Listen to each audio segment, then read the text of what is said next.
Morning student. जो आज है हम मैथ का जो है एक्सरसाइज 1.2 का जो है क्वेश्चंस हम यहाँ पे करेंगे। और जो है आई होप जो है अच्छी तरह से आप देखोगे और समझोगे। ठीक है, तो स्टार्ट करते हैं एक्सरसाइज 1.2।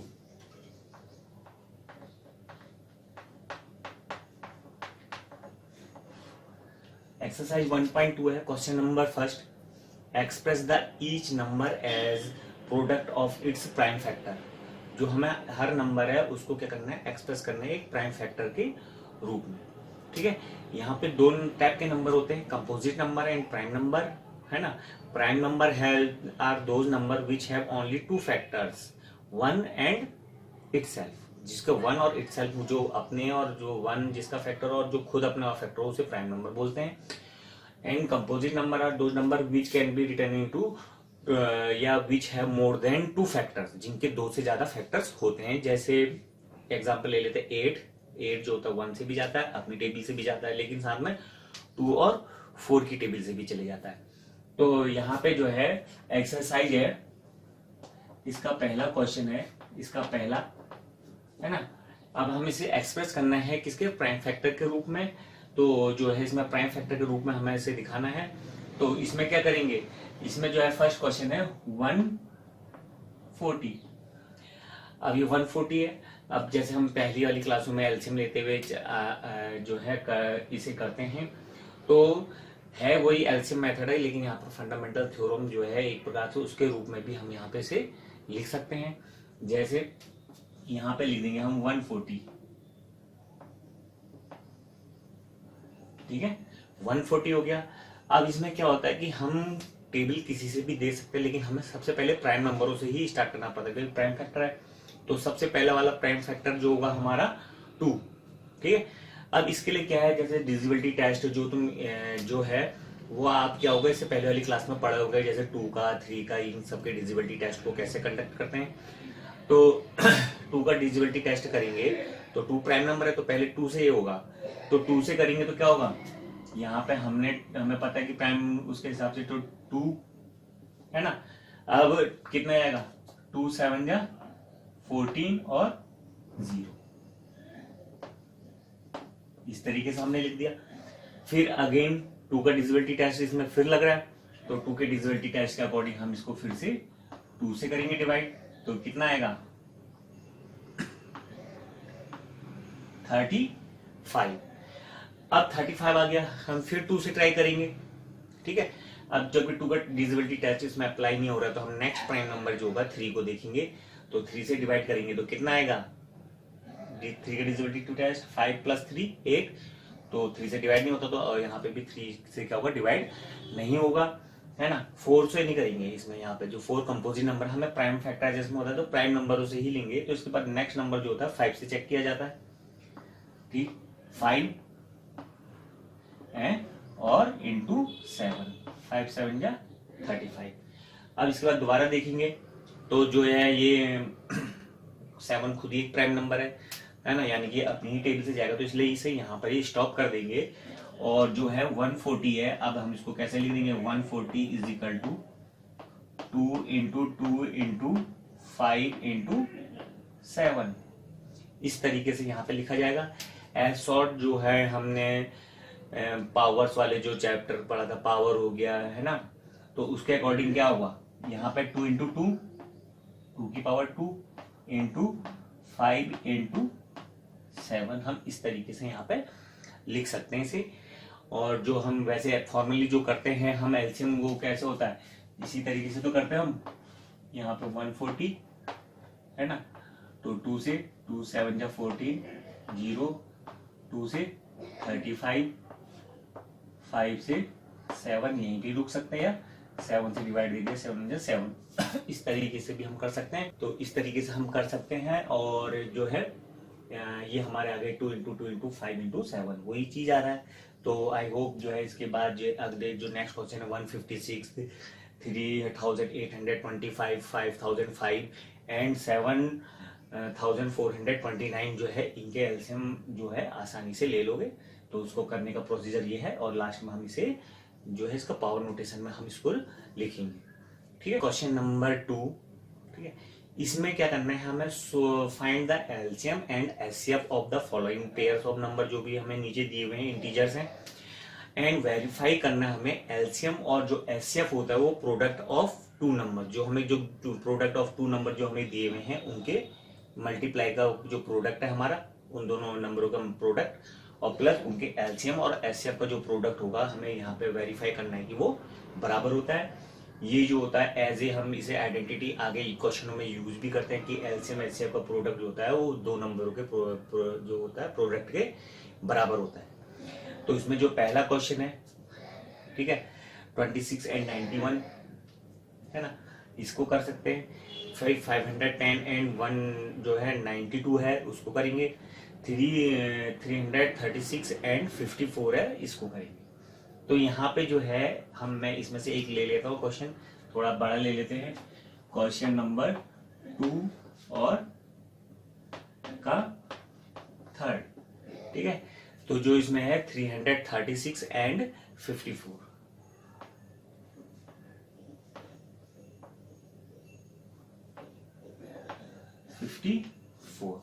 ठीक है, हमें इनका एलसीएम भी निकालना है और एचसीएफ भी निकालना है, और जो है यहाँ पे एलसीएम एचसीएफ निकाल के उनको उनके प्रोडक्ट के बराबर हमें दिखाना है। ठीक है, अब जो है यहाँ पे कुछ ऐसा नहीं कहा है कि एलसीएम एचसीएफ किस मेथड से निकालना, तो जो हमें सिंपली जो मेथड आता है हम उससे निकाल लेंगे। ठीक है, अब जैसे एलसीएम, ठीक है, एलसीएम फाइंड करेंगे तो बाय डिवीजन मेथड,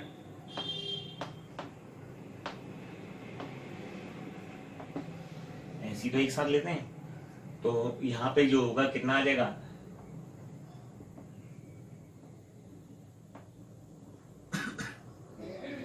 ठीक है, 168, 2 2 जा 4, 2 7 जा 14, फिर ये 2 से जा रहा है तो हम इसे 2 से फिर डिवाइड करेंगे तो कितना आएगा,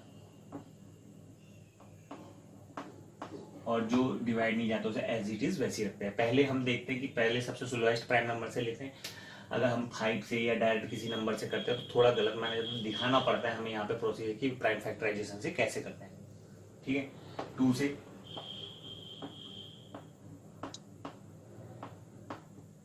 फिर अगेन 2 से डिवाइड हो रहा है,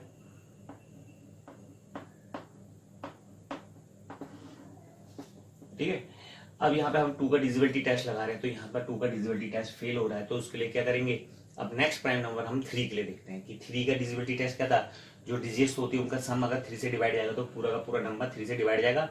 और वैसे भी हम टेबल से इनको देख सकते हैं कि ये छोटी ज्यादा बड़ी टेबल नहीं है, तो 2 and 1 3 से डिवाइड जाएगा, 7 + 2 9, ये भी 3 से डिवाइड जाता है 9, तो ये भी पूरा नंबर 3 से डिवाइड जाएगा। तो हम यहाँ पे क्या करेंगे, 3 से यहाँ पे डिवाइड करेंगे, 3 7 जा 21,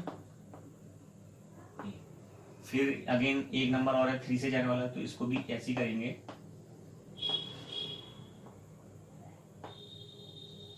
सॉरी 3 से अभी भी है,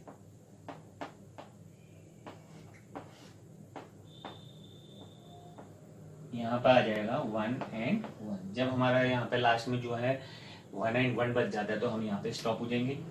अब इसका जो एलसीएम होगा, एलसीएम क्या आएगा, एलसीएम इज इक्वल टू, तो एलसीएम में जो होगा हम इनकी मल्टीप्लाई कर देंगे, है ना, 2 की 1 2 3 4, 2 की पावर 4 इंटू 3 की पावर 3 इंटू 7। ठीक है, अब इसकी मल्टीप्लाई करो, कितना आएगा मल्टीप्लाई करके, कितना आएगा क्या, इसका मल्टीप्लाई करके तो ये आ जाएगा हमारा 3024। ठीक है, ये हमारा 3024 आ गया। ठीक है, अब ऐसी एचसीएफ करेंगे हम,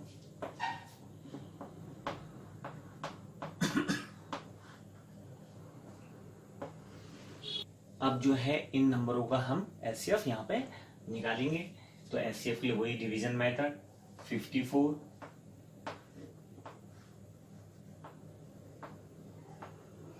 ठीक है। अब जो है इसे एज अ 50 लेते हैं तो 5 7 जा 35 ज्यादा जा रहा है, यानी कि 5 54 6 जैसे हम इसमें ट्राई करेंगे तो 54 इंटू 6 कितना आ गया 324। तो हम 324 में आप लिखेंगे।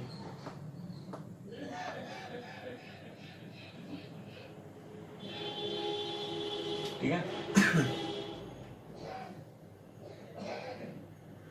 अगेन डिवीजन मेथड से 54 यहाँ पर आ जाएगा, है ना। तो 12 4 जा जो होगा 48 और 12 5 जा 60, तो 12 5 जा 60 ज्यादा हो रहा है, तो 12 4 जा 48, तो यहाँ पे आ जाएगा 6 और अगेन 12 जो है यहाँ पे 6 2 जा 12, तो हमारे पास जो होगा एचसीएफ आ जाएगा हमारे पास यहाँ पे 6, एचसीएफ आ गया हमारे पास 6 और जो है एलसीएम आ गया हमारे पास 3024 और एचसीएफ आ गया 6। अब जो इसके बाद जो है हमें जो वेरीफाई करने के लिए कहा गया था एचसीएफ इंटू एलसीएम, तो एचसीएफ कितना गया 6 इंटू 3024, तो कितना आ जाएगा, ठीक है 24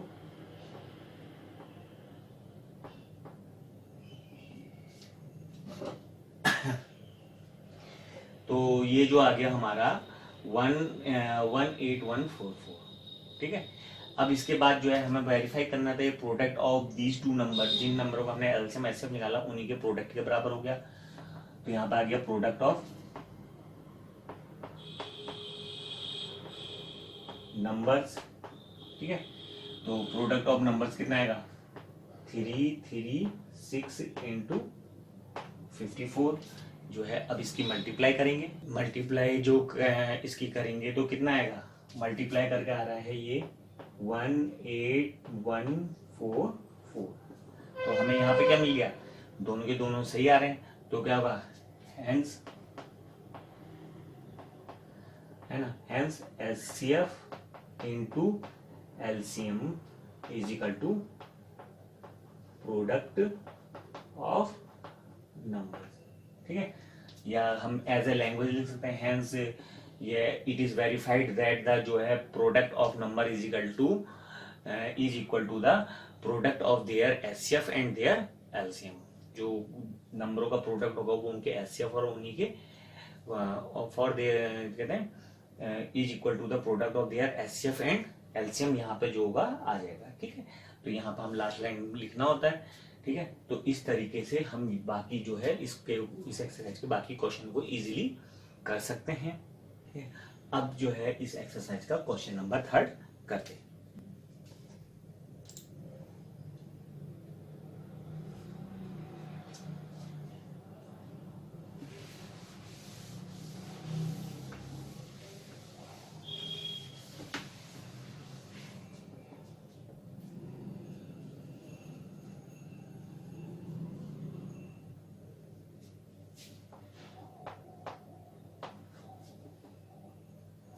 अब जो क्वेश्चन नंबर 3 है, ठीक है, अगर बुक में देखोगे तो उसमें क्या दिया, find the LCM and HCF of the following integers by applying the prime factorisation method. Prime factorisation method से करना है हमें, तो इसमें जो है प्राइम फैक्टराइजेशन मेथड से करना है, जैसे 2 हो या 3 हो, उस तरीके के क्वेश्चन में कैसे करेंगे वो यहाँ पे मैं बता रहा हूँ। तो एक एग्जाम्पल जो है, मैं एक एग्जाम्पल ले रहा हूँ, उसी तरीके से एक्सरसाइज के बाकी कर सकते हो, जो है इजी है। ठीक है, अब जैसे पहला वाला क्वेश्चन ही ले लेते हैं। पहला वाला क्वेश्चन है 12 15 एंड 21।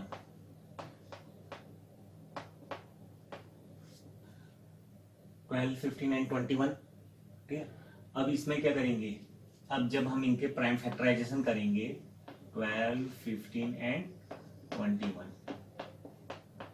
ठीक है, अब इसमें देखो, इसमें क्या है 12 है, तो 12 को हम कैसे कर सकते हैं, 12 का हम प्राइम फैक्टराइजेशन अगर तुम लोग एलसीएम वाले मेथड से लेंगे आप, तो क्या आएगा 2 इंटू 2 इंटू 3, है ना, 15 का 3 इंटू 5 और 3 इंटू 7। ठीक है, अब यहाँ पे हमें जो इनका एक जो है प्राइम, इस मेथड से हमें इसका एलसीएम भी निकालना है और एचसीएफ भी निकालना है।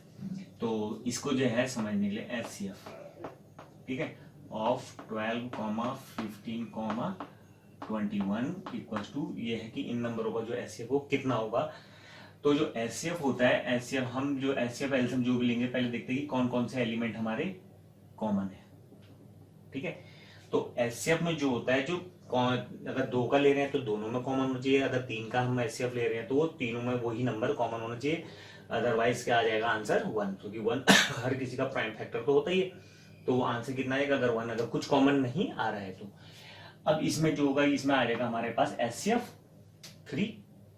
ठीक है, और जब एलसीएम लेंगे 12 इंटू 15 इंटू 21, तो जब इसमें एचसीएफ लेंगे तो एचसीएफ लेते में आता है ये 3 तो हमारे पास है ही है कॉमन एचसीएफ वाला। इसके अलावा जो एक्स्ट्रा टर्म्स हैं, हम उन एक्स्ट्रा टर्म्स को यहाँ पे लिख देते हैं, 2 इंटू 2 इंटू 5 इंटू 7। ठीक है, तो कितना आ गया, 2 2 4 3 12, 5 60 और 16 0 7 6 42। तो कितना आ जाएगा हमारे पास एलसीएम 420। तो इस तरीके से हम यहाँ पे क्या है इन क्वेश्चनों को कर सकते हैं। ये थोड़ा वो है, इसमें एक चीज बताना चाह रहा हूँ, उसमें थोड़ा कंफ्यूजन जो है उसको दूर करने के लिए, तो एक एग्जांपल के थ्रू इसको समझाना चाहूंगा। तो इसके लिए देखो, एग्जांपल हमें एलसीएम और एचसीएफ निकालना है। तो इसके लिए एक ले लिया मैंने 120 एंड 144। इसका हमें प्राइम फैक्टराइजेशन मेथड से एलसीएम भी निकालना है और एचसीएफ भी निकालना है। अब जो है इनका एलसीएम एचसीएफ हमें जो है प्राइम फैक्टराइजेशन मेथड से निकालना है, तो हम जो होगा इनके प्राइम फैक्टर करेंगे 120। ठीक है, अब 120 के प्राइम फैक्टराइजेशन करोगे तो कितना आएगा,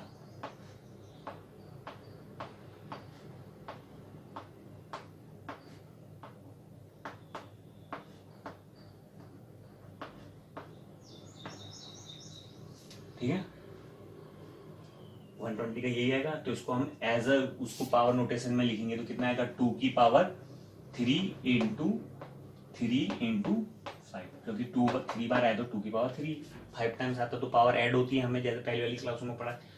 ठीक, उन चीजों का ध्यान रखेंगे।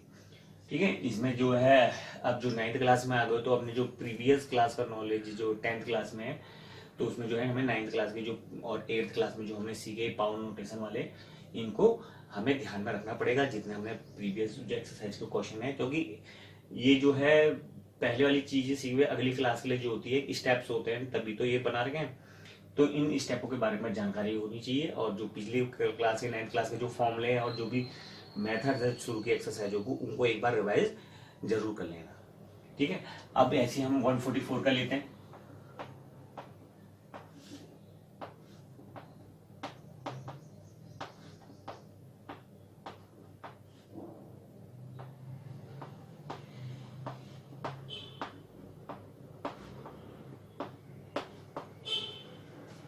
ठीक है, अब ये जो है हमारा, इसको अगर हम पावर नोटेशन में लिखेंगे तो पावर नोटेशन में कितना आ जाएगा, 144, 2 की पावर 4 इंटू 3 की पावर 2।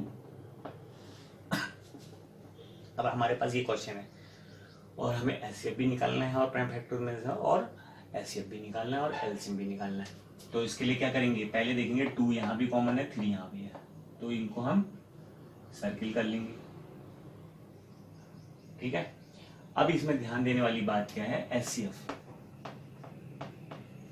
ठीक है, एचसीएफ में ध्यान देने वाली बात है कि जो चीज कॉमन है, अब इसमें 2 की पावर 4 लेंगे, 2 की पावर 3 लेंगे, तो इस कंफ्यूजन बचने के लिए एचसीएफ होता है उसमें लोअर पावर और जो बिल्कुल कॉमन है उन्हीं में से, और लोअर पावर लेंगे। तो इसमें जैसे 2 की पावर 4 है, 2 की पावर 3 है, तो कितना आएगा, 2 की पावर 3, एंड ये भी कॉमन है हमारा, इसमें सबसे छोटा कौन है, 3 की पावर 2 बड़ी है, तो इसलिए हमने कितना ले लिया, 3। तो कितना आ जाएगा, 8 इंटू 3 24। तो ये हमारा एचसीएफ आ जाएगा। है ना, इसमें 5 को नहीं लेते, ठीक है। इसमें जो होता है ओनली जो है कॉमन है, अगर हम 3 का लेंगे तो ऐसा नंबर लेंगे जो तीनों में कॉमन है और उसमें जो सबसे छोटी पावर होगी उसको लेंगे, है ना। अब एलसीएम जो है, एलसीएम हमने इस तरीके से लिख दिया, तो एलसीएम में थोड़ा सा अलग होता है। एलसीएम में होता है इसमें सबसे बड़ी पावर आ जाती है 2 की पावर 4, इसमें 3 की पावर 2 इंटू जो ये एक्स्ट्रा टर्म जो बचते हैं उन एक्स्ट्रा टर्म्स को भी इस तरीके से लिख दिया जाता है, ठीक है। तो 2 की पावर 4 कितना आ जाएगा 16, 3 की पावर 2 9 इंटू 5, ठीक है। अब मल्टीप्लाई कर लो जैसे जिसको सही बैठ रहा है। तो ये सबसे आसान ये है 16 5 या 80 और इंटू 9, तो कितना आ गया 720। तो इस तरीके से हम इन क्वेश्चनों को कर सकते हैं। तो एक बार दोबारा बता दूं, जो एचसीएफ होगा, एचसीएफ में हम क्या कर लेंगे, लोअर पावर लेंगे और जो ओनली कॉमन है उन्हीं में से लेंगे, ठीक है। अब एचसीएफ जो के बाद एलसीएम है, एलसीएम में क्या होता है हमेशा ग्रेटर पावर और जो एक्स्ट्रा टर्म्स है हम उनको भी लेंगे, ठीक है। तो है ये क्वेश्चन नंबर 4, गिवन दैट हमें जो है एचसीएफ दिया हुआ है दीज 2 नंबर्स, इन 2 नंबरों का हमें एचसीएफ कितना दिया हुआ है 9 और इन्हीं नंबरों का हमें एलसीएम फाइंड करना है, ठीक है, विदाउट एनी डूइंग जो है प्राइम फैक्टराइजेशन मेथड और डिवीजन मेथड के, हमें इसमें से ये चीज फाइंड करनी है, ठीक है। अब जो है हम इसमें जैसे अभी पहले वाले क्वेश्चन में भी हमने पढ़ा था कि उसमें क्या था, HCF and LCM of a number is equal to the product of the numbers, जो नंबर्स के प्रोडक्ट के बराबर होगा। तो हम यहाँ पे वही करेंगे। तो ये तो इसमें ब्रैकेट में ये लिखा कि इन दोनों नंबरों का है, तो यहाँ पे हम एज अ शॉर्ट, है ना, यहाँ पे we know that HCF into LCM is equal to product, है ना, प्रोडक्ट ऑफ नंबर, ठीक है। यहाँ पे जैसे मैंने यहाँ पे नंबर्स एन करके लिखा है, यहाँ पे सॉल्यूशन लिखा है, तो वहां पे कोशिश करा करना कि जब भी कोई एग्जाम देते हो तो वहां पे ये शॉर्ट एब्रीविएशन का यूज ना करके फुल में जो है पूरा का पूरा लिखा जाता है, ठीक है। तो उसको लिख सकते हो, वो सही रहता है। असली जो सही तरीका है वो ये। अब इसके अकॉर्डिंग हम अगर हम यहाँ पे करेंगे तो देयरफॉर एलसीएम कितना दिया है हमें 9 इंटू एलसीएम हमें फाइंड करना है और प्रोडक्ट ऑफ नंबर यानी कि 306 और 657 को यहाँ पे कर देंगे, ठीक है। अब जैसे जैसे बड़ी क्लासों में आ गए हो तो यहाँ पे क्या होता है, हमें जो है एग्जाम के लिए भी टाइम बचाना है ना, अपने टाइम को ना बढ़ाना है, क्योंकि बढ़ाएंगे तो फिर बाकी क्वेश्चनों के लिए टाइम रह जाएगा। तो इसलिए क्या है कि इसमें जिन एज अ शॉर्ट जितनी जल्दी से जल्दी कर सकते हैं हम यहाँ पे करने की कोशिश करेंगे। देखो कैसे करोगे, एलसीएम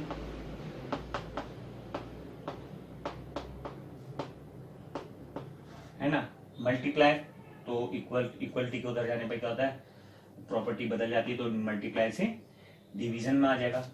अब इसमें कई बच्चे क्या करते हैं, पहले इसकी मल्टीप्लाई करते हैं, फिर 9 से भेजेंगे, फिर 9 से डिवाइड करेंगे, तो टाइम लगेगा, है ना। इसमें मल्टीप्लाई नहीं करना है, हमारा ऐसे में कैंसिल हो जाते हैं। तो जैसे 3 3 जा 9, ये कर रहा है, 3 का डिविजिबिलिटी टेस्ट, ये इतना आ गया, फिर 2 और 1 3, यहाँ पे भी बन रहा है, फिर से 3 से जा रहा है आगे,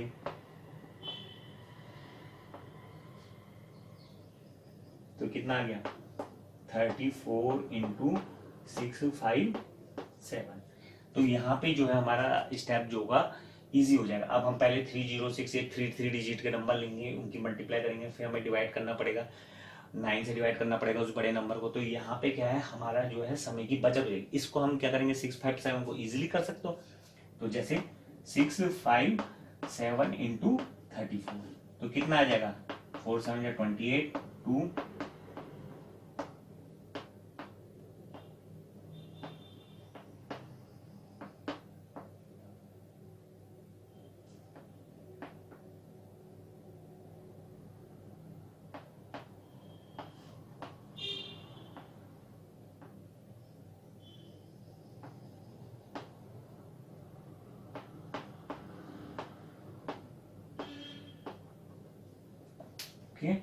इस तरीके से हमारा नंबर रह जाएगा। लास्ट में हम इसको क्या होगा, सही तरीके से जो है हम इसको यहाँ पे क्या करेंगे, अच्छी तरह से डिनोट करेंगे। तो इसमें क्या आएगा, जो होगा इसको लास्ट में हमें ऐसे लिखना पड़ेगा, जो चीज पूछी उसको उस वे में देना, आंसर क्या रहता है, सही रहता है। तो therefore LCM of 306 into 657 is equal to 2233। ठीक है, ये इतना आ जाएगा। ठीक है, आई होप समझ में आ गया होगा। यहाँ पे मैंने कहा कि इसको ऐसे लिखना है, लास्ट में सही रहता है ना। आंसर को जो है यहाँ पे लास्ट में यहाँ पे लिख सकते हो कि आंसर लिख दो, कुछ भी, वैसे तो इतना ही प्रूफ हो गया। ठीक है, तो यहाँ पे हम इस तरीके से देना होता है। मान लो ये आंसर देना सही माना जाता है ना। अब मान लो तुमने जैसे कोई सामान मंगाया, कहीं से ऑनलाइन मंगाया, और वो जो देने वाला जो जो वहाँ पे उनका जो बोलते हैं, क्या कहते हैं, सर्विस बॉय है, और अगर वो चीज जो है तुम्हारी चीज लाके तुम्हारे घर के दरवाजे में ना रख के तुम्हारे घर से कुछ दूरी पर रख दे, तो तुम्हें कैसा लगेगा, है ना। तो कायदे से घर में देना चाहिए। तो उसी तरीके से जिस हिसाब से आंसर पूछा जाता है उसी हिसाब से लास्ट में आंसर देना चाहिए, है ना। ऐसे नहीं कि यहाँ पे तुमने यहाँ पे छोड़ दिया तो वो तो सही है, नंबर तो मिल जाएंगे, लेकिन एक तरीका बता रहा हूँ कि कोई भी चीजें अगर उसे अच्छे मैनर में अच्छी तरह से करने की आदत डालोगे तो अच्छा ही होगा, और अच्छा एक पर्सनैलिटी भी बिल्ड होती है कि खासकर सब कामों को सही से करने की। ठीक है, आई होप इतना समझ में आ गया होगा। बाकी का क्वेश्चन जो है अगले वीडियो में डिस्कस करेंगे। ठीक, ओके बाय।